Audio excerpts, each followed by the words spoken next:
Olá, olá, olá! Fique muito à vontade que estamos começando o 11º episódio de Do Jeito que a Vida Vem. Eu me chamo Norton Machado, sou psicólogo, sou terapeuta individual e de casal, com foco no público atendimento LGBTQIAPN+. E você está em mais um episódio de Do Jeito que a Vida Vem.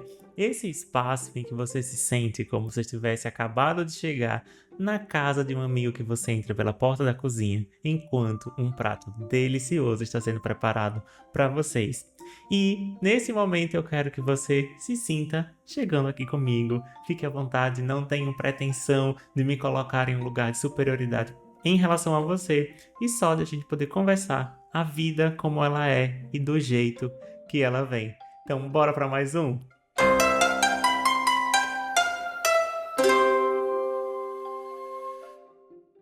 O que você utiliza para medir o seu valor? É o que você faz pelos outros ou quem você de fato é?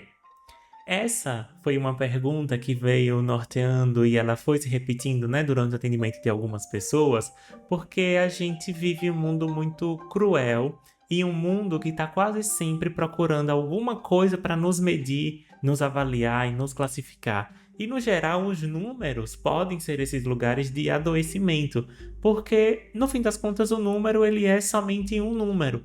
Mas quando a gente pega esse número para dizer alguma coisa, muitas vezes a gente adoece. Quer saber como? Por exemplo, você tá ali tentando emagrecer e aí você vai ir numa loja, você acredita que você já diminuiu um determinado número na sua calça ou um determinado número da sua saia. Você chega na loja e percebeu de que ainda não.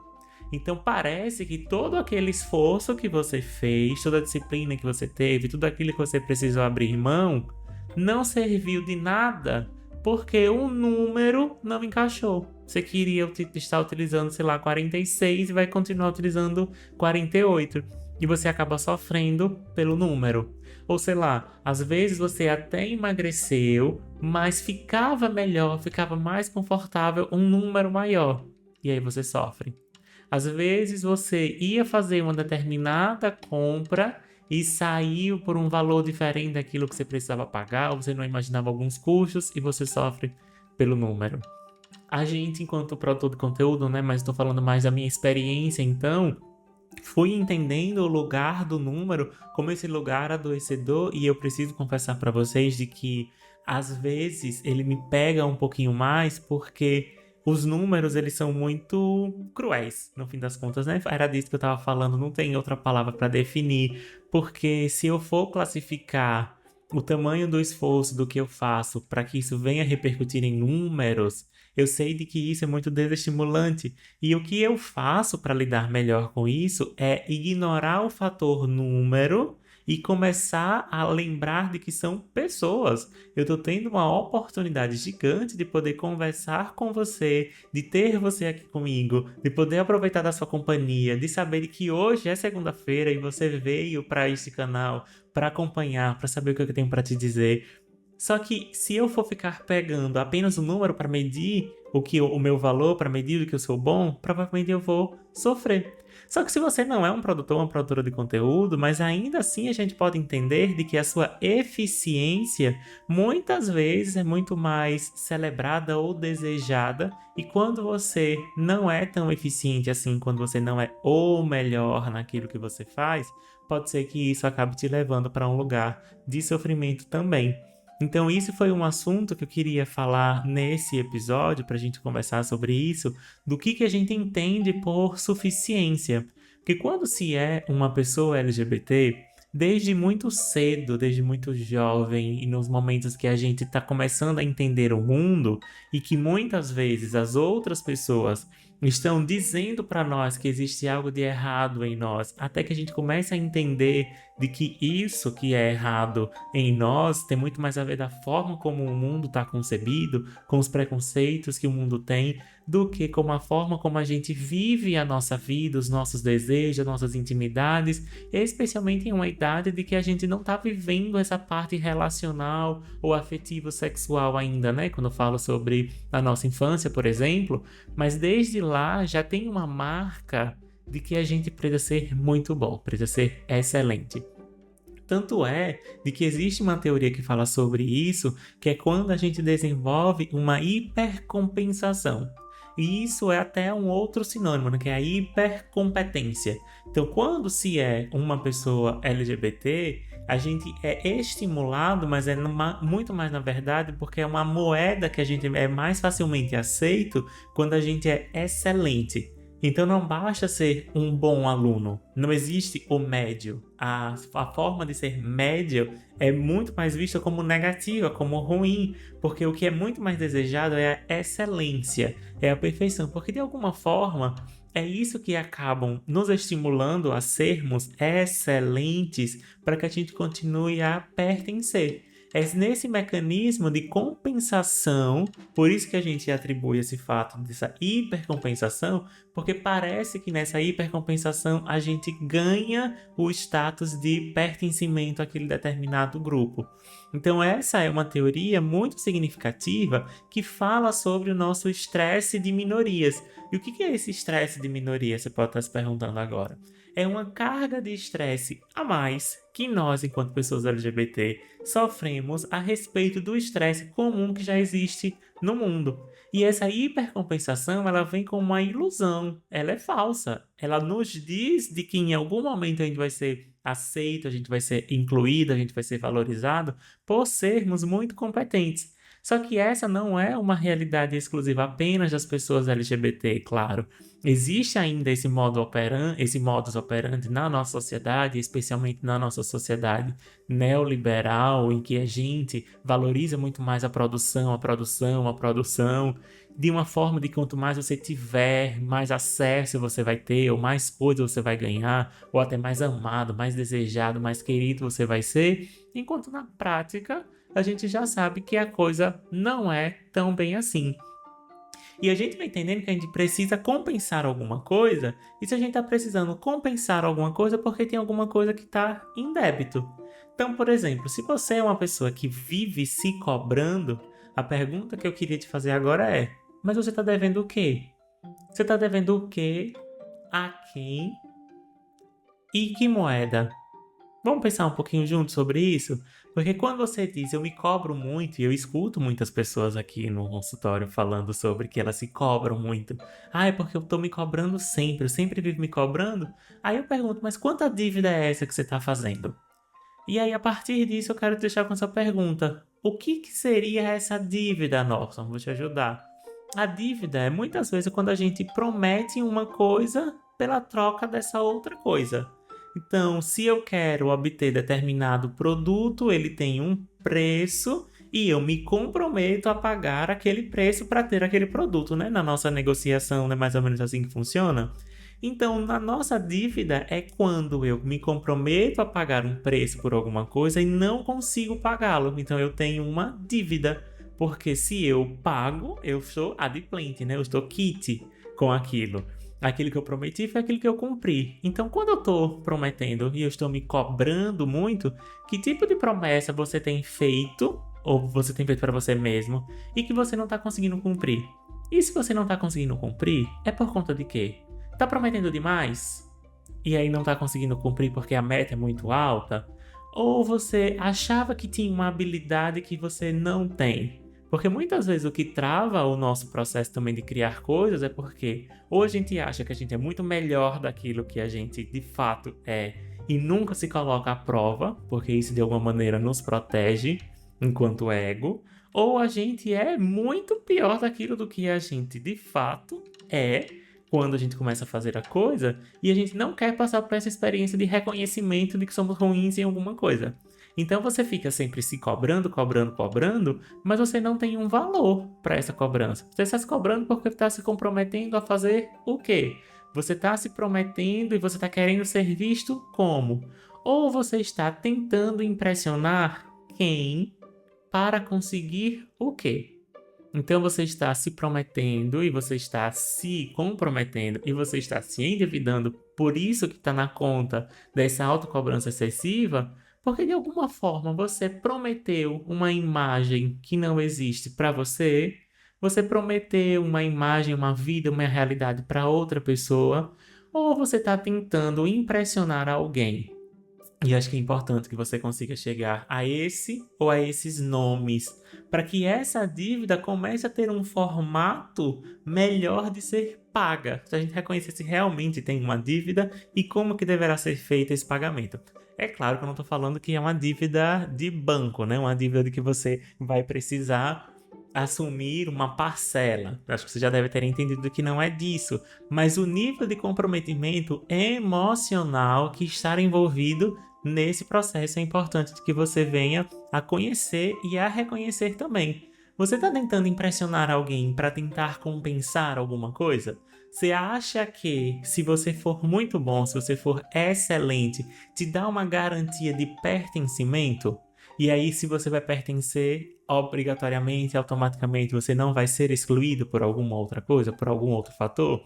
Acho que é importante poder começar a pensar sobre isso, porque a vida não nos permite que tenhamos tantas garantias assim. Pouquíssimas coisas estão garantidas, a maior parte das coisas da vida elas estão em disputa. E que bom que a gente ainda tem essa parte de poder disputar.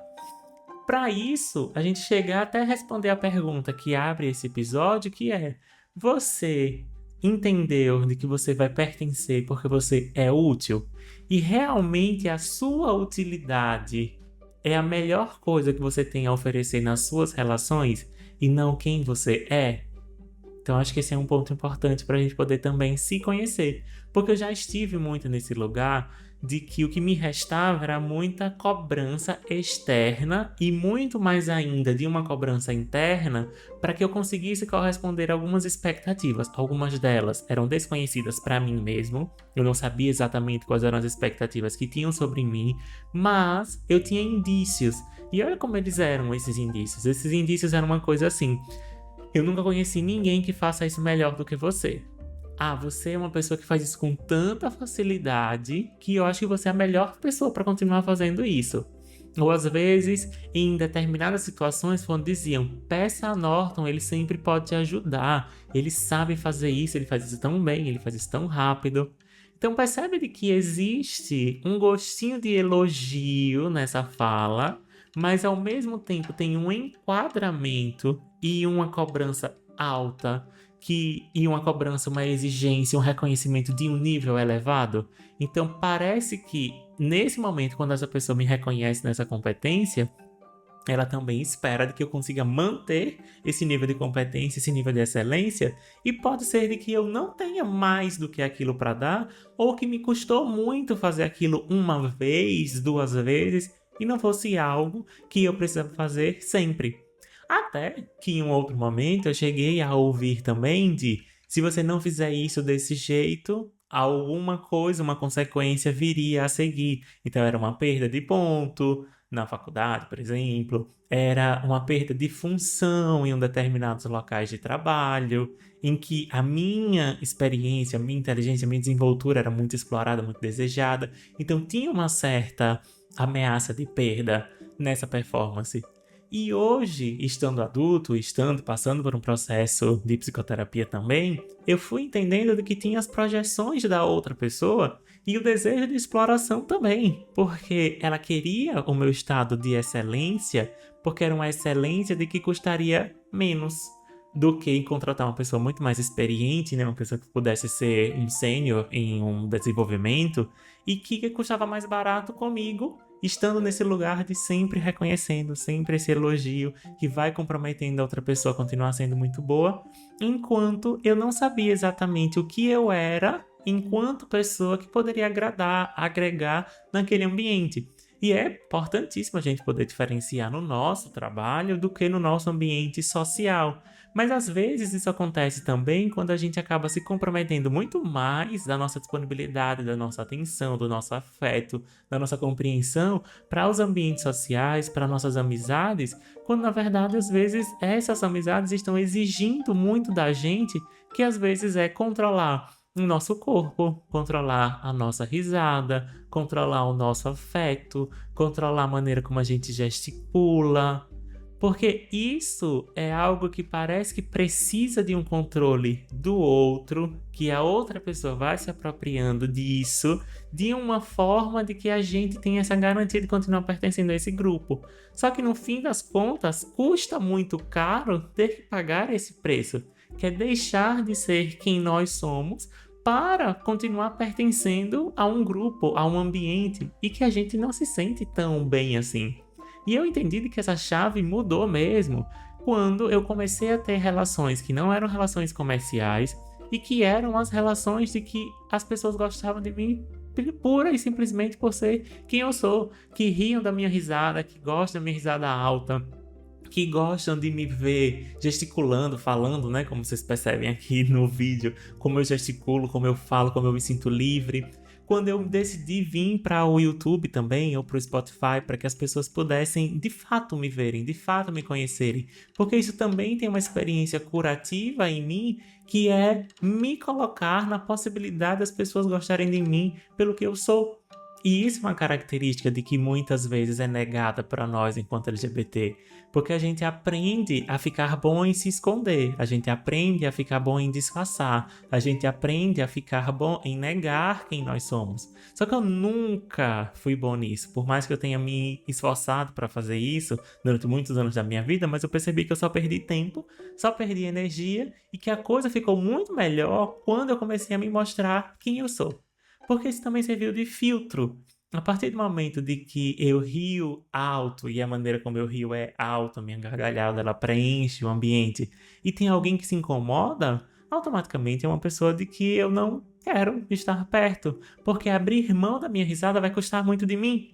Vai custar muito eu perder essa essência do que eu sou para que a outra pessoa fique confortável. E não necessariamente tem alguém que precisa estar certo ou que precisa estar errado. É só um jeito que essa pessoa vive a vida dela que é diferente do jeito que eu quero viver a minha vida, porque é um direito meu viver uma vida que tem uma risada alta, que tem uma forma de gesticular, que tem uma forma de movimentar o meu corpo. Porque quando eu entendi de que a minha utilidade no meu trabalho, a minha excelência no trabalho, precisa ser diferente de como eu sou, para que de fato eu possa escolher o que vão ser as minhas prioridades. E olha como é que as coisas vão se encaixando de uma maneira melhor. Hoje, eu estou aqui confessando para vocês de que eu não abro mão da minha excelência no trabalho. E eu sei que eu só consigo ser excelente em uma coisa. No máximo, eu posso ser bom em mais 2 coisas e no restante, poder me libertar para ser ruim. Para ser ruim não quer dizer não querer melhorar, mas de fato entender de que para eu ser excelente nessa outra coisa, eu vou precisar reunir uma quantidade de esforço, de tempo e de energia de que eu vou precisar tirar de algum lugar e aí eu vou precisar abrir mão também dessa excelência para poder trocar. Como é que isso vai funcionar? Por exemplo, eu não abro mão de ser um excelente psicólogo. Então, para que eu seja um excelente psicólogo, boa parte das minhas horas estão envolvidas em estudo, em leitura, em curso, porque é isso que eu entendo de que essa minha prática precisa estar sendo continuamente aperfeiçoada. Então, isso já está comprometido em tempo. Se eu quiser ser um excelente corredor, eu vou precisar comprometer meu tempo, meu descanso, meu esforço, minha energia para intensificar e viver intensamente meu treino. Percebe que eu estou colocando tempo, esforço e energia. Eu estou só deslocando, porque eles são recursos finitos, eu que tenho que manejá-los. E aí, se eu coloco isso na corrida, muito possivelmente eu vou ficar muito bom na corrida mesmo. Só que isso provavelmente vai me custar. Se eu colocar tudo isso de energia na corrida, muito provavelmente isso vai me custar uma outra coisa, porque o meu trabalho vai ficar sem. E aí, se eu coloco esse desenvolvimento e essa necessidade de urgência para me sentir pertencente ao meu clube de corrida, por exemplo, isso é uma ameaça, porque se ou quando eu não conseguir manter esse nível de excelência, eu for excluído, não é um lugar de que eu estou pelo que eu sou, e sim pelo que eu posso comprometer, pelo que eu posso agregar.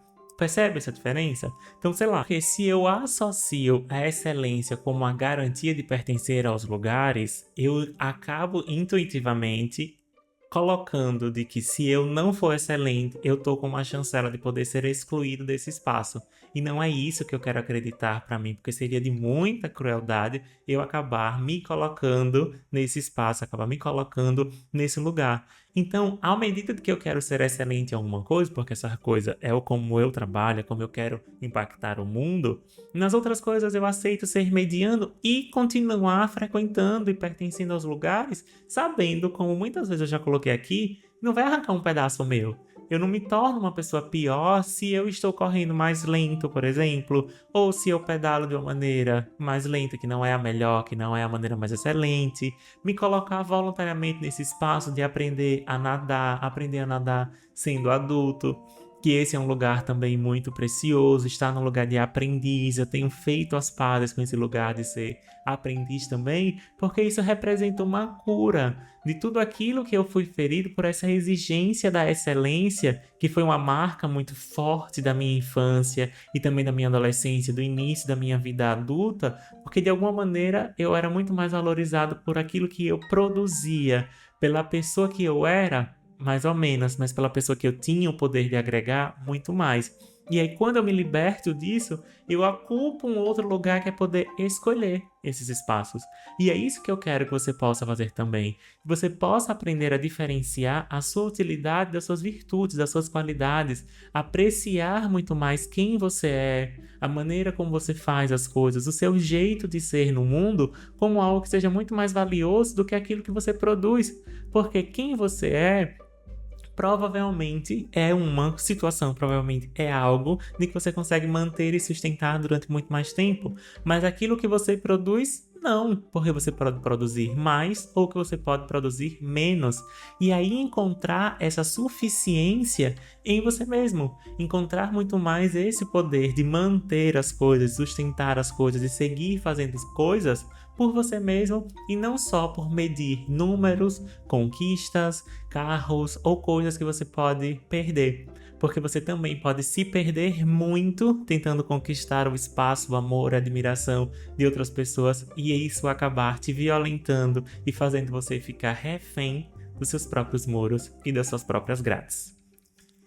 É isso, chegamos ao fim de mais um episódio. Estou com aquela gostosa sensação de que mais um episódio está pronto e ganhou o mundo. Muito obrigado pela sua companhia até aqui. Quero que você coloque aqui nesses comentários qual foi a frase, qual foi o trecho, qual foi a coisa que você ouviu e que mais te impactou e que você está refletindo. Se você gostou desse vídeo, clica aí no curtir. E se você está assistindo esse vídeo e ainda não está inscrito, adiante aí logo o passo e se inscreva no canal, porque isso vai fazer com que o YouTube entenda que é um conteúdo relevante para poder entregar para mais pessoas.